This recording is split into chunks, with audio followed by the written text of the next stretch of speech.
Mungu ana watu wengi sana kwa ajili ya maisha ya kwako, na wala wakati mwingine hupaswi kukata tamaa, kwa sababu kuna namba ya watu ambao umewaona kwa macho. Ile wakati Mungu anapokudhihirishia watu ambao ameleta kwenye maisha ya kwako, unaweza ukanielewa kile ambacho ninachokizungumza. Kisa cha mtu mmoja anaitwa Gehazi, lakini na mtumishi wa Mungu anaitwa Elisha. Mfalme wa Shamu alipotuma askari na farasi wa moto wamfuate kule Dothani, maandiko yanasema ya kwamba Gehazi aliogopa na akasema, ole wetu, tufanye nini? Na mi najua kabisa ya kwamba una hilo swali. Kuna mahali umefika, ni kama umeona watu wengi wamekugeuka, umeona watu wengi wamekuacha, umeona watu wengi hawako sambamba na wewe, na unasema nifanye nini? Lakini jambo hili mmoja ambalo nalotaka kukwambia ni kwamba neno ambalo Elisha alimwambia Gehazi, alimwambia usiogope, kwa maana walio pamoja nasi ni wengi kuliko walio pamoja nao. Na maandiko yananiambia kwamba alimwombea Gehazi na akaweza kuona ya kwamba kumbe jeshi kubwa liko upande wa kwao kuliko ule upande wa adui, na ndipo wale maadui walipoweza kukamatwa mpaka wakaenda huko Samaria, na baadaye maandiko yanasema ya kwamba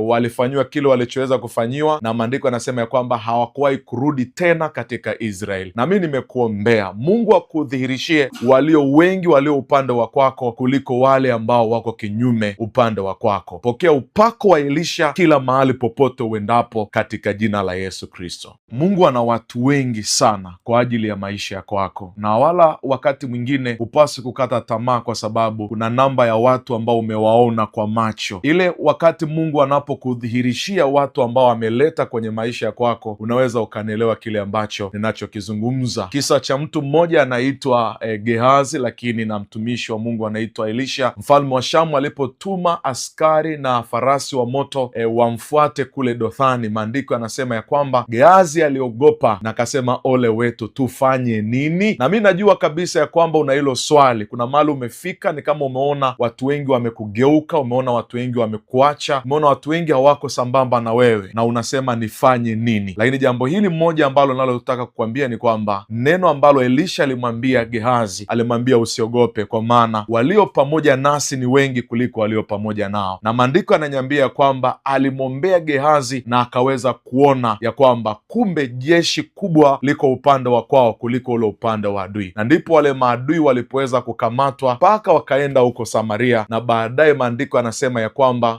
walifanyiwa kile walichoweza kufanyiwa, na maandiko yanasema ya kwamba hawakuwahi kurudi tena katika Israeli. Na mi nimekuombea Mungu akudhihirishie walio wengi walio upande wa kwako kuliko wale ambao wako kinyume upande wa kwako. Pokea upako wa Elisha kila mahali popote uendapo katika jina la Yesu Kristo.